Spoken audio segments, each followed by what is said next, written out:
everlasting covenant, it will be shed for you and for all, so that sins may be forgiven. Do this in memory of me. ഈശോമിശിഹായ്ക്ക് സ്തുതിയായിരിക്കട്ടെ. പ്രിയപ്പെട്ടവരെ, ദിവ്യകാരുണ്യ വിമോചന ശുശ്രൂഷയുടെ 4-ാമത്തെ ദിവസത്തിലേക്ക് ഏറ്റവും പ്രാർത്ഥനയോടെ നിങ്ങളെ ഞാൻ സ്വാഗതം ചെയ്യുന്നു. നമ്മുടെ 40 ദിവസം നീളുന്ന പ്രാർത്ഥനാ യാത്രയാണിത്. നിങ്ങൾ മറന്നു പോകാതിരിക്കാനാണ് ഓരോ എപ്പിസോഡിലും ഞാൻ അതിനെക്കുറിച്ച് സൂചിപ്പിക്കുന്നത്. 40 ദിവസത്തെ പ്രാർത്ഥനയുടെ ശക്തി എന്താണെന്ന് നിങ്ങൾക്ക് ആർക്കെങ്കിലും ഇനിയും മനസ്സിലായിട്ടില്ലെങ്കിൽ ആദ്യത്തെ എപ്പിസോഡ്, ആമുഖ എപ്പിസോഡ് നിങ്ങൾ കാണണം. അതിൽ വിശദമായിട്ട് ആ കാര്യങ്ങൾ പറഞ്ഞിട്ടുണ്ട്. ഈ 40 ദിവസം നിങ്ങൾ വലിയ വിശ്വസ്തയോടെ എന്നോടൊപ്പം യാത്ര ചെയ്താൽ, പ്രാർത്ഥിച്ചാൽ, നിങ്ങൾക്കൊരു വലിയ ആത്മീയ വളർച്ചയുണ്ടാവും, ഭൗതിക വളർച്ചയുണ്ടാവും. അനേക കാലങ്ങളായി നിങ്ങളുടെ ജീവിതത്തിൽ തടസ്സപ്പെട്ട് കിടക്കുന്ന ചില മേഖലകൾ തുറന്നു കിട്ടും. ഞാനിതെല്ലാം പറയുന്നത് അത്രയും ആത്മീയമായ ഉറപ്പോടുകൂടിയാണ്.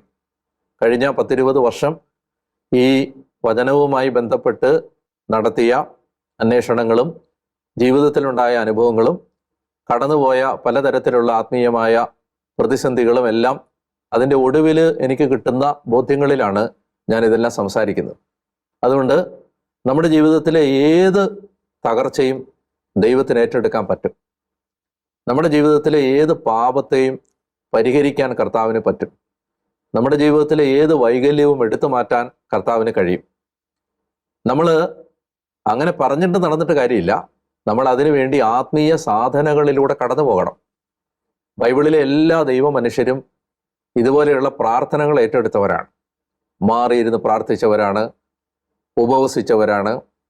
ഇതുപോലെ 21 ദിവസം 40 ദിവസമൊക്കെ പ്രാർത്ഥിച്ച് ദൈവത്തോട് ബന്ധപ്പെട്ട് ജീവിച്ചവരാണ്. അപ്പം അതുകൊണ്ട് നിങ്ങൾ എന്തെങ്കിലും പ്രയാസമുണ്ട് എന്ന് പറഞ്ഞ് വിഷമിച്ച് നടക്കാതെ ഇതുപോലെയുള്ള പ്രാർത്ഥനകളിൽ പങ്കെടുക്കുക, തുടർച്ചയായിട്ട് പ്രാർത്ഥിക്കുക, കൂടുതൽ സമയം ദൈവസന്നിധി ചെലവഴിക്കുക. അപ്പോൾ എല്ലാ കാര്യത്തിനും ദൈവത്തിൽ നിന്നൊരു വിടുതലും വിമോചനവും വരും എന്നുള്ളത് നമ്മുടെ എല്ലാവരുടെയും അനുഭവമാണ്. ഞാനതൊരിക്കൽ കൂടി ഓർമ്മിപ്പിച്ചു എന്ന് മാത്രമേ ഉള്ളൂ.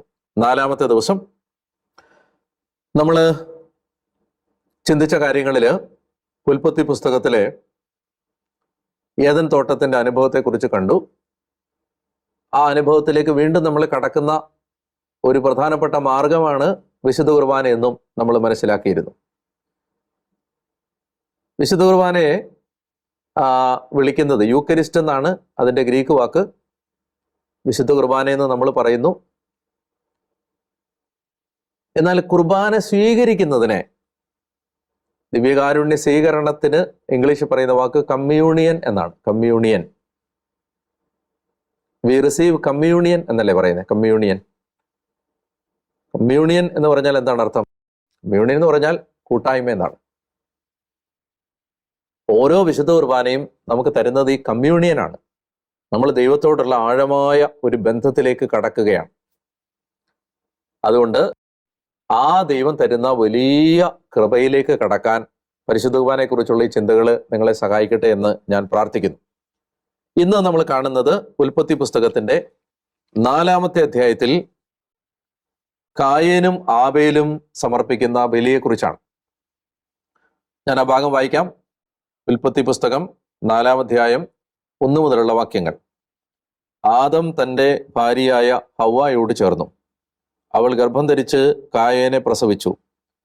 അവൾ പറഞ്ഞു, കർത്താവ് കടാക്ഷിച്ചെനിക്ക് പുത്രനെ ലഭിച്ചിരിക്കുന്നു. പിന്നീട് അവൾ കായേന്റെ സഹോദരൻ ആബേലിനെ പ്രസവിച്ചു. ആബേൽ ആട്ടിടയനും കായേൻ കൃഷിക്കാരനുമായിരുന്നു. ഒരിക്കൽ കായേൻ തൻ്റെ വിളവിൽ ഒരു ഭാഗം കർത്താവിന് കാഴ്ച സമർപ്പിച്ചു. ആബേൽ തൻ്റെ ആട്ടിൻകൂട്ടത്തിലെ കടിഞ്ഞൂൽ കുഞ്ഞുങ്ങളെ എടുത്ത് അവയുടെ കൊഴുപ്പുള്ള ഭാഗങ്ങൾ അവിടത്തേക്ക് കാഴ്ചവെച്ചു. ആബേലിലും അവൻ്റെ കാഴ്ചവസ്തുക്കളിലും അവിടുന്ന് പ്രസാദിച്ചു. എന്നാൽ കായേനിലും അവൻ്റെ കാഴ്ചവസ്തുക്കളിലും അവിടുന്ന് പ്രസാദിച്ചില്ല. ഇത് പൊതുവെ അറിയപ്പെടുന്നത് ബൈബിളിലെ ആദ്യത്തെ ബലിയർപ്പണമായിട്ടാണ്. എന്നാൽ നമ്മൾ വളരെ സൂക്ഷിച്ചു വായിച്ചാൽ ബൈബിളിലെ ആദ്യത്തെ ബലി ഇതല്ല. മറിച്ച് ബൈബിളില് ആദ്യത്തെ ബലി എന്ന് പറയുന്നത് മനുഷ്യൻ പാപം ചെയ്ത് കഴിയുമ്പോൾ ദൈവം മനുഷ്യനെ, ദൈവമായ കർത്താവ് തോലുകൊണ്ട് ഒരു ഉടയാടയുണ്ടാക്കി ആദത്തെയും അവന്റെ ഭാര്യയും ധരിപ്പിച്ചു. ഉൽപ്പത്തി 3:21. അവിടെ തോലുകൊണ്ട്, തോലെന്ന് പറയുമ്പോൾ മൃഗത്തിന്റെ തോലാണ്, നിശ്ചയമായിട്ടും അതൊരു ആടിന്റെ തോല് ആയിരിക്കണം. അങ്ങനെയാണെങ്കിൽ ആദ്യ മാതാപിതാക്കളുടെ ജീവിതത്തിൽ ദൈവം തന്നെ ഒരു കുഞ്ഞാടിനെ അവർക്ക് വേണ്ടി ബലിയാക്കിയിട്ടുണ്ട്. അപ്പൊ അങ്ങനെ വരുമ്പോൾ ഏദൻ തോട്ടത്തിൽ നടന്ന ആദ്യത്തെ ബലി ഈ ആദ്യ മാതാപിതാക്കന്മാരുടെ നഗ്നത മറയ്ക്കാൻ കർത്താവ് ആ ആടിനെ ബലിയാക്കിയതാണ് എന്ന് വേണമെങ്കിൽ പറയാം. ഇത് ബൈബിളിലെ രണ്ടാമത്തെ ബലിയാണ്. വിശുദ്ധ കുർബാനയെ സംബന്ധിക്കുന്ന 3 പ്രധാനപ്പെട്ട പാഠങ്ങളാണ് നമുക്ക് ഈ ഭാഗത്ത് നിന്ന് പഠിക്കാനുള്ളത്. ഒന്നാമത്തേത്, ഈ ആരാധന എന്ന് പറയുമ്പോൾ നമ്മൾ സാധാരണ നമ്മുടെ മനസ്സിലേക്ക് വരുന്നത് കുറച്ച് പാട്ട്, കുറച്ച് പ്രാർത്ഥന, കുറച്ച് സ്വയം പ്രേരിതമായ പ്രാർത്ഥനകൾ, പിന്നെ കുറച്ച് സ്തുതിപ്പ്. ഇതൊക്കെയാണ് ആരാധന എന്നതുകൊണ്ട് നമ്മുടെ മനസ്സിലേക്ക് വരുന്നത്.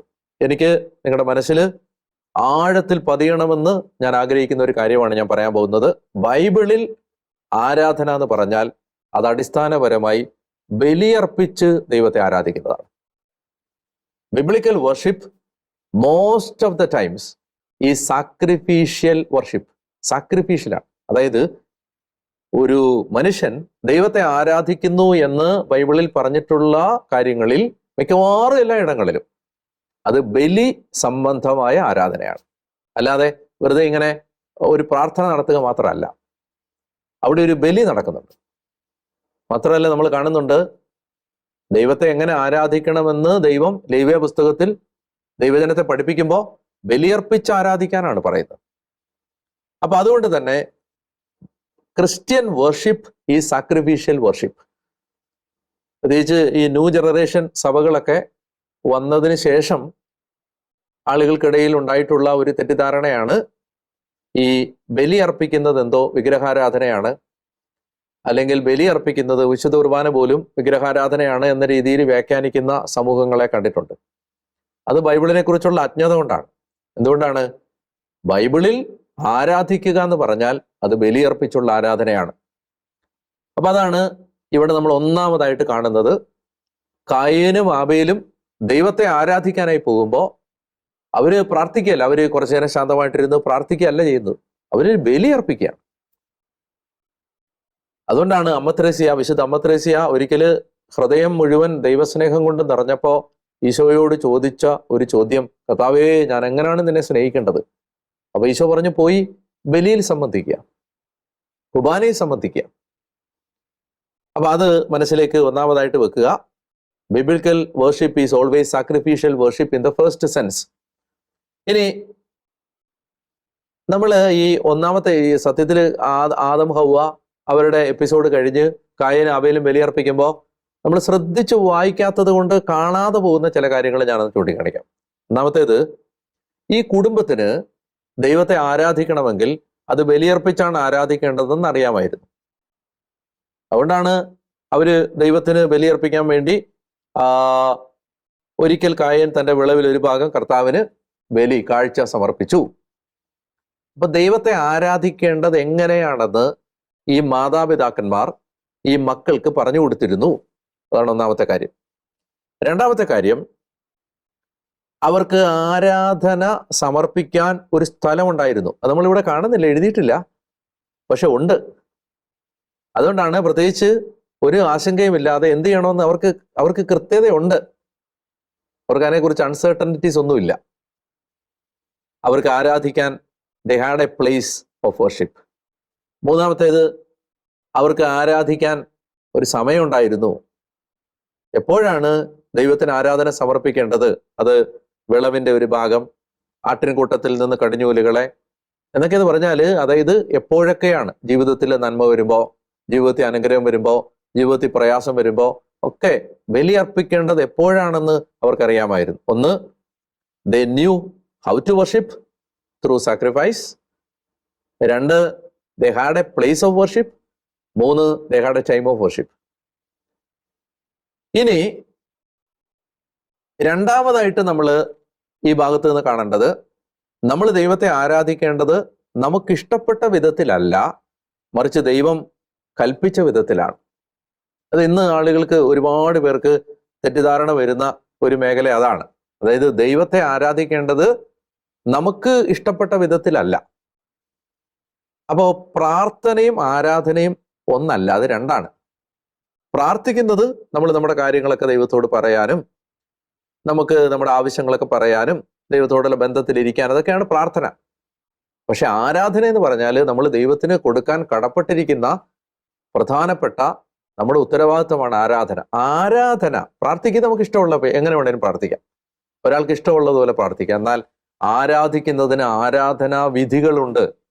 ബൈബിളിൽ നമ്മൾ കാണുന്നുണ്ട്, കർത്താവ് വ്യക്തമായിട്ട് പറഞ്ഞുകൊണ്ട്, നിനക്ക് തോന്നുന്നിടത്തെല്ലാം പോയി ബലിയർപ്പിക്കരുത്, കൃത്യമായിട്ട് നിയമാവർത്തനത്തിൽ പറഞ്ഞിരിക്കുകയാണ്. അതുപോലെ തന്നെ പറഞ്ഞിരിക്കുകയാണ്, വർഷത്തിൽ ഇത്ര പ്രാവശ്യം പോണം. ഇനി അതെങ്ങനെ? ധാന്യബലി, ദഹനബലി, സമാധാന ബലി, പാപപരിഹാര ബലി, അനുരഞ്ജന ബലി, ഇത് ഇങ്ങനെ അതിന് കൃത്യമായിട്ട് ചിലതിൽ ഉപ്പ് ചേർക്കണം, ചിലതിൽ കുന്തിരിക്കം ചേർക്കണം, ചിലതിൽ എണ്ണ ചേർക്കണം, ചിലതിൽ ഉപ്പ് ചേർക്കരുത്, ഇങ്ങനെയൊക്കെ പറഞ്ഞിട്ട് പുളിപ്പുണ്ടാവരുത്. അതായത് ഇൻസ്ട്രക്ഷൻസ് ആണ്, ഇൻസ്ട്രക്ഷൻസ്. നമ്മുടെ മനസ്സിൽ ഇത് ആഴത്തിൽ പതിയട്ടെ. പ്രത്യേകിച്ച് നമ്മൾ വിശുദ്ധ കുർബാന ആചരണമൊക്കെ ആയിട്ട് ബന്ധപ്പെട്ട് ഒത്തിരി തർക്കങ്ങളും വഴക്കുകളും ഒക്കെ പലയിടങ്ങളിൽ നിലനിൽക്കുമ്പോൾ ഒരു ആത്മീയ ചിന്ത നമ്മുടെ മനസ്സിൽ ആഴപ്പെടട്ടെ. അതായത് ദൈവം നമ്മളോട് ആവശ്യപ്പെട്ട വിധത്തിൽ, അല്ലെങ്കിൽ സഭ നമുക്ക് നിർദ്ദേശിക്കുന്ന വിധത്തിലാണ് നമ്മൾ ദൈവത്തെ ആരാധിക്കേണ്ടത്. അതിന് നമ്മുടെ ഇഷ്ടങ്ങൾ അതിനകത്ത് കൂട്ടിക്കലർത്താൻ പാടില്ല. നമ്മുടെ ഇഷ്ടങ്ങൾ അനുസരിച്ച് അതിനകത്ത് ഭേദഗതികൾ വരുത്താനും പാടില്ല. അപ്പൊ അത് ആരാധനയുമായി ബന്ധപ്പെട്ട് നമ്മളിവിടെ കാണേണ്ട രണ്ടാമത്തെ കാര്യമാണ്. മൂന്നാമത്തെ കാര്യം, കാലാകാലങ്ങളായിട്ട് നമ്മൾ ഒത്തിരിയും പേര് ചോദിച്ചിട്ടുള്ളൊരു ചോദ്യമാണ്, എന്തുകൊണ്ടാണ് ആബേലിന്റെ ബലി ദൈവം സ്വീകരിച്ചത്, കായന്റെ ബലി ദൈവം സ്വീകരിക്കാതിരുന്നത്? പല കാരണങ്ങൾ പറഞ്ഞിട്ടുണ്ട്, അതിലേക്കൊന്നും ഞാൻ കടക്കുന്നില്ല. എന്നാൽ യഥാർത്ഥത്തിൽ അതിൻ്റെ ഉത്തരം ഇവിടെ പറഞ്ഞിട്ടുണ്ട്. കായേനിലും അവന്റെ കാഴ്ച വസ്തുക്കളിലും ദൈവം പ്രസാദിച്ചില്ല, ആബേലിലും അവന്റെ കാഴ്ച വസ്തുക്കളിലും ദൈവം പ്രസാദിച്ചു. അത് കൃത്യമായിട്ട് രണ്ടായിട്ട് പറയുന്നത്. അതായത് ആബേലിൽ പ്രസാദിച്ചു, അതുകൊണ്ട് അവന്റെ കാഴ്ച വസ്തുക്കളിലും പ്രസാദിച്ചു. കായേനിൽ പ്രസാദിച്ചില്ല, അതുകൊണ്ട് അവന്റെ കാഴ്ച വസ്തുക്കളിലും പ്രസാദിച്ചില്ല. അതായത് ദൈവം നോക്കുന്നത് ബലി അർപ്പിക്കുന്നവനെയാണ്, ബലി അർപ്പിച്ച വസ്തുവിനെ അല്ല. ദൈവം നോക്കുന്നത് ഓഫററിനെയാണ്, ഓഫറിങ്ങിനെ അല്ല. കൃത്യമായിട്ട് ബൈബിളിൽ ആവർത്തിച്ച് ഇത് പറഞ്ഞിട്ടുണ്ട്. യോഹന്നാന്റെ 1-ാം ലേഖനം 3-ാം അധ്യായം 12-ാം വാക്യം, 1 യോഹന്നാൻ 3:12, തിന്മയുടെ സന്തതിയും സഹോദരനെ കൊന്നവനുമായ കായേനെ പോലെ ആകരുത്. എന്ത് കാരണത്താലാണ് അവൻ സഹോദരനെ കൊന്നത്? തൻ്റെ പ്രവൃത്തികൾ ദുഷിച്ചതും തൻ്റെ സഹോദരന്റെ പ്രവൃത്തികൾ നീതിയുക്തവും ആയിരുന്നത് കൊണ്ട് തന്നെ. ഇവിടെ കണ്ടോ, അവിടെ യോഹന്നാൻ പറയാണ്, കായേന്റെ പ്രവൃത്തികൾ ദുഷിച്ചതായിരുന്നു, അതുകൊണ്ടാണ് അവന്റെ പ്രവൃത്തി ദുഷിച്ചത് കൊണ്ടാണ് അവൻ ഓഫർ ചെയ്തതും ദുഷിച്ചതായത്. അത് ദൈവത്തിന് സ്വീകാര്യമല്ലാത്തത്. സുഭാഷിതങ്ങൾ 15:8, ദുഷ്ടന്റെ ബലി കർത്താവിന് വെറുപ്പാണ്, സത്യസന്ധരുടെ പ്രാർത്ഥന അവിടുത്തെ സന്തോഷിപ്പിക്കും. കണ്ടോ, ദുഷ്ടന്റെ ബലി കർത്താവിന് വെറുപ്പാണ്. ഇനി സുഭാഷിതങ്ങൾ 21:27 ഇത് പറയുന്നുണ്ട്. ദുഷ്ടന്റെ ബലി വെറുപ്പുളവാക്കും, ദുരുദ്ദേശത്തോടെ സമർപ്പിക്കുമ്പോൾ അത് എത്രയോ അധികമായി വെറുക്കപ്പെടും. എന്ന് പറഞ്ഞാല് പാപം, തിന്മ, ദുഷ്ടത നിറഞ്ഞിരിക്കുന്ന വ്യക്തിയുടെ ബലി ദൈവത്തിന് സ്വീകാര്യമല്ല. ഇനി പ്രഭാഷകൻ 34:22 മുതൽ 24 വരെ വാക്യങ്ങളിലും നമ്മൾ വായിക്കും, നിയമനിഷേധകന്റെ കാഴ്ചകൾ സ്വീകാര്യമല്ല. കണ്ടോ, നിയമം തെറ്റിക്കുന്നവന്റെ കാഴ്ചകൾ സ്വീകാര്യമല്ല. ദൈവഭക്തി ഇല്ലാത്തവന്റെ ബലികളിൽ അത്യുന്നതൻ പ്രസാദിക്കുന്നില്ല. അവൻ എത്ര ബലിയർപ്പിച്ചാലും അവിടുന്ന് പ്രസാദിക്കുകയോ പാപമോചനം നൽകുകയോ ചെയ്യുകയില്ല. ദരിദ്രന്റെ സമ്പത്ത് തട്ടിയെടുത്ത് ബലിയർപ്പിക്കുന്നവൻ പിതാവിന്റെ മുമ്പിൽ വെച്ച് പുത്രനെ കൊല്ലുന്നവനെ പോലെ ആണ്. നമുക്ക് അറിയാവുന്ന ഒരു സംഭവമാണല്ലോ വിധവയുടെ ചെമ്പ് നാണയം. കർത്താവ് നോക്കുന്നത് അവൾ എത്ര നാണയം ഇട്ടു എന്നല്ല, മറിച്ച് അവളുടെ ഹൃദയം, അവളുടെ സമർപ്പണം, അവളുടെ ഉള്ളിലെ നന്മ, അവളുടെ ഉള്ളിലെ ഔദാര്യം, ജനറോസിറ്റി, ഇതാണ് നോക്കുന്നത്. അപ്പൊ ഞാന് ചുരുക്കി പറഞ്ഞാല് കായന്റെ ബലി ദൈവം സ്വീകരിക്കാതിരുന്നതിന്റെ കാരണം എന്താണെന്ന് വെച്ചാല് കായൻ ദുഷ്ടത നിറഞ്ഞ ഒരു മനുഷ്യനായിരുന്നു. ഇതിന്റെ ഒരു വിശദീകരണം നമുക്ക് കാണാൻ പറ്റുന്നത് ഈ 4-ാം അധ്യായത്തിന്റെ അവസാന ഭാഗത്ത് കായന്റെ സന്താന പരമ്പരയെ കാണുമ്പോൾ അവിടെ മർദ്ദനം, കൊലപാതകം, ബഹുഭാര്യത്വം, വൈരാഗ്യം, വെറുപ്പ്, ഇതെല്ലാം കായന്റെ പരമ്പരയിൽ കാണാൻ പറ്റും. അഹങ്കാരം, ഇതെല്ലാം കാണാൻ പറ്റും. അതായത് ഈ തിന്മയെല്ലാം വെച്ചിട്ട്, പാപമെല്ലാം വെച്ചിട്ട് പാപം തിരുത്താൻ തയ്യാറാവാതെ ബലിയർപ്പിക്കുന്നത് കൊണ്ട് അത് ദൈവസന്നിധിയിൽ സ്വീകാര്യമല്ല. അപ്പൊ എന്താണ് നമ്മൾ ഇതിൽ നിന്ന് നമുക്ക് ടേക്ക് അവേ? ഈ 40 ദിവസത്തെ യാത്ര നമുക്കൊരു പൂർണ്ണ മാനസാന്തരത്തിന്റെ യാത്രയായിട്ട് മാറണം. നമ്മുടെ പാപം ഉള്ള എല്ലാ മേഖലകളിലും നമ്മൾ തെറ്റുതിരുത്താൻ തയ്യാറാവുകയും ദൈവത്തിന്റെ സഹായം ചോദിക്കുകയും വേണം. അതുകൊണ്ട് നമ്മുടെ ഈ ശുശ്രൂഷ നമുക്ക് വലിയൊരു മാനസാന്തരത്തിന്റെയും അനുതാപത്തിന്റെയും സമയമായിട്ട് മാറട്ടെ എന്ന് ഞാൻ പ്രാർത്ഥിക്കുകയാണ്. ഇന്ന് നമ്മൾ അഭ്യസിക്കണം എന്ന് ആഗ്രഹിച്ച് പ്രാർത്ഥിക്കേണ്ട പുണ്യമാണ്, കർത്താവേ എനിക്ക് ട്രൂ റിപ്പൻറ്റൻസ്, ശരിയായ അനുതാപം തരണമേ. ഒരുപാട് മേഖലകളെ കുറിച്ച് നമുക്ക് അനുതാപം ഇല്ലാത്തത് കൊണ്ടാണ് നമ്മൾ അനുതപിക്കാത്തത്. അതുകൊണ്ട് കർത്താവിനോട് നമുക്ക് ഇന്ന് നമ്മൾ അഭ്യസിക്കാൻ ആഗ്രഹിക്കേണ്ട പുണ്യം ഇതാണ്, ശരിയായ അനുതാപം, ട്രൂ റിപ്പൻറ്റൻസ്. അപ്പൊ അങ്ങനെയാണെങ്കിൽ ഒഴിവാക്കേണ്ട പാപം എന്താണ്? സ്വയനീതീകരണം. അതായത് ഏത് തെറ്റ് ചെയ്താലും അതിനെ നീതീകരിക്കുന്ന സ്വഭാവം, സ്വയന്യായീകരണം, സ്വയനീതീകരണം, അതാണ് ഒഴിവാക്കേണ്ട പാപം. പ്രാർത്ഥന ഇങ്ങനെയാണ് പ്രാർത്ഥിക്കേണ്ടത്: യേശുവേ ദാവീദിന്റെ പുത്ര, എനിക്ക് പാപബോധം തരണമേ എന്ന് ആവർത്തിച്ച് പ്രാർത്ഥിക്കണം. യേശുവേ ദാവീദിന്റെ പുത്ര, എനിക്ക് പാപബോധം തരണമേ. ഇനി ഇന്ന് ചെയ്യേണ്ട ടാസ്ക് ഇതാണ്. നമ്മുടെ ഈ ശുശ്രൂഷ നടക്കുമ്പോൾ പല മേഖലകളെ കുറിച്ച് നമ്മൾ ചിന്തിക്കും. അപ്പോൾ ആ പല മേഖലകളിലും നമുക്ക് അനുതാപം ആവശ്യമുള്ള മേഖലകൾ ദൈവം ചൂണ്ടിക്കാണിക്കും. നിങ്ങളൊരു ബുക്കോ പേപ്പറോ ഡയറിയോ ഒക്കെ എടുത്ത് ഈ ശുശ്രൂഷ അവസാനിക്കുന്നതിന് മുമ്പ് ഒരു സമ്പൂർണ്ണ കുമ്പസാരം നടത്താൻ ദൈവം പ്രേരണ തരുന്ന മേഖലകളെല്ലാം എഴുതി വെക്കാൻ വേണ്ടി ഒരു ബുക്ക് തയ്യാറാക്കുക. അങ്ങനെ ഇന്ന് തന്നെ ഇരുന്ന് ഓർമ്മിക്കുന്ന മേഖലകളെല്ലാം എഴുതി വെക്കുക. ഓരോ ദിവസത്തെ ശുശ്രൂഷ കഴിയുമ്പോൾ നിങ്ങൾക്ക് അനുതാപം ആവശ്യമുണ്ടെന്ന് തോന്നുന്ന മേഖലകൾ ദൈവം പ്രേരിപ്പിക്കുന്നുണ്ടെങ്കിൽ അതൊന്ന് കുറിച്ചു വെച്ച് ഒരു പൂർണ്ണ കുമ്പസാരം നടത്തി നമുക്ക് അഭിഷേകം പ്രാപിക്കാനായിട്ട് ഒരുങ്ങാം. നമുക്ക് ആരാധനയിലേക്ക് കടക്കാം. ദൈവം നിങ്ങളെ എല്ലാവരെയും അനുഗ്രഹിക്കട്ടെ. പരിശുദ്ധ പരമ ദിവ്യകാരുണ്യ ഈശോയ്ക്ക് നേരവും ആരാധനയും സ്തുതിയും പുകഴ്ചയും ഉണ്ടായിരിക്കട്ടെ. ഈ ആരാധനയിൽ നമ്മുടെ ഓരോ വ്യക്തി ജീവിതത്തെയും കുടുംബത്തെയും കർത്താവിന് കൊടുക്കാം. കായനും ആബേലും ബലിയർപ്പിച്ചതുപോലെ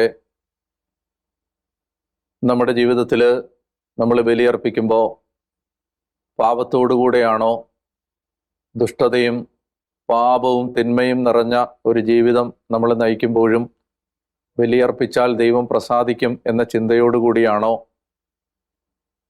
കർത്താവേ ഞങ്ങൾ അങ്ങയുടെ മുമ്പിലേക്ക് വരുന്നത് എന്ന് വിലയിരുത്താൻ അങ്ങ് വചനത്തിലൂടെ ഞങ്ങളോട് ആവശ്യപ്പെട്ടു.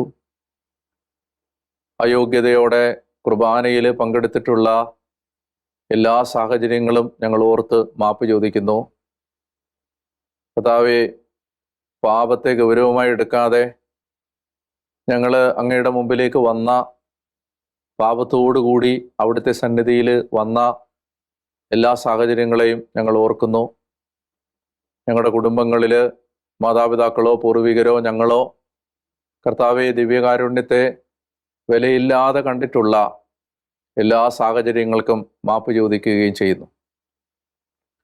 നല്ല കർത്താവെ, ഞങ്ങൾ ഈ ആരാധനയിൽ പ്രാർത്ഥിക്കുന്നു, ആവേൽ അർപ്പിച്ചതുപോലെ നിഷ്കളങ്ക ഹൃദയത്തോടെ, വിശുദ്ധിയുള്ളൊരു ജീവിതത്തോടെ, പാപമില്ലാത്ത ഹൃദയത്തോടെ ബലിയർപ്പിക്കാൻ ഞങ്ങളെ സഹായിക്കണമേ.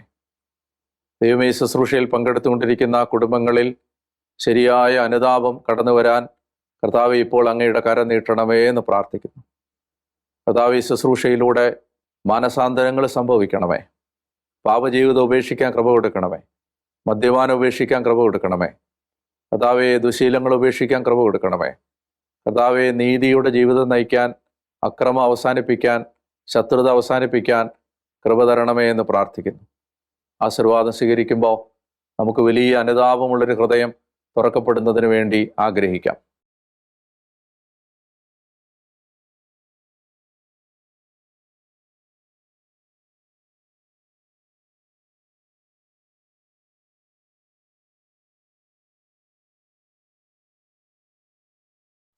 കർത്താവായ ദൈവമേ, അവിടുത്തെ പരിശുദ്ധ നാമത്തിൽ ഈ ശുശ്രൂഷയിൽ പങ്കെടുത്തുകൊണ്ടിരിക്കുന്ന ഓരോ കുടുംബത്തെയും ആശീർവദിച്ച് അനുഗ്രഹിക്കുന്നു. കർത്താവെ, കുത്തിമുറിവേൽപ്പിച്ചവനെ നോക്കി ഏകജാതനെ പ്രതി എന്ന പോലെ കരയാനും ആദിജാതനെ പ്രതി എന്ന പോലെ വിലപിക്കാനും ഞങ്ങളുടെ ഹൃദയത്തിൽ ആഴമായ അനുതാപം ഉണ്ടാകണമേ എന്ന് പ്രാർത്ഥിക്കുന്നു. കർത്താവെ, ശുശ്രൂഷയിൽ പങ്കെടുത്തുകൊണ്ടിരിക്കുന്ന ഞങ്ങൾക്ക് ഓരോരുത്തർക്കും ഓരോ മകനും മകളും ശരിയായ അനുതാപത്തോടെ, ആഴമായ മാനസാന്തരത്തോടെ കർത്താവിലേക്ക് കടന്നു വരാൻ കൃപകൾ വർഷിക്കണമേ എന്ന് പ്രാർത്ഥിക്കുന്നു. കർത്താവെ, മാനസാന്തരം ആവശ്യമുള്ള ഞങ്ങളുടെ കുടുംബാംഗങ്ങളിലേക്ക് കർത്താവെ, നിന്റെ വസ്ത്രമല്ല ഹൃദയമാണ് കീറേണ്ടത് എന്ന് അവിടുന്ന് അരുളി ചെയ്ത വചനം പോലെ ഞങ്ങളുടെ ഹൃദയം നുറുങ്ങി അനുദപിക്കാൻ കൃപ തരണമേ എന്ന് പ്രാർത്ഥിക്കുന്നു. കർത്താവ് ഞങ്ങളുടെ കുടുംബങ്ങളെ ആശീർവദിച്ച് അനുഗ്രഹിക്കട്ടെ. പാപക്കെട്ടുകളും പാപശാപബന്ധനങ്ങളും നിങ്ങളുടെ കുടുംബങ്ങളിൽ നിന്ന് ഇല്ലാതാവട്ടെ. പൈശാചിക ബന്ധനങ്ങൾ മാറിപ്പോവട്ടെ. മാരക രോഗങ്ങൾ സൗഖ്യം പ്രാപിക്കട്ടെ. തകർച്ചകൾ മാറട്ടെ. ദാമ്പത്യ ബന്ധം ഉറപ്പിക്കപ്പെടട്ടെ. മക്കൾ അനുഗ്രഹിക്കപ്പെടട്ടെ. സാമ്പത്തിക മേഖല ഉയരട്ടെ. ദൈവം ആപത്തുകൾ, അനർത്ഥങ്ങൾ, അപകടങ്ങൾ, രോഗങ്ങൾ നിങ്ങളിൽ നിന്ന് എടുത്തു മാറ്റട്ടെ. കർത്താവായ യേശുവിൻ്റെ തിരുശരീരത്തിൻ്റെ യോഗ്യതകളാൽ തന്നെ. ആമേൻ. പരിശുദ്ധ പരമദിവ്യകാരുണ്യ ഈശോയ്ക്ക് നേരവും ആരാധനയും സ്തുതിയും പുകഴ്ചയും ഉണ്ടായിരിക്കട്ടെ.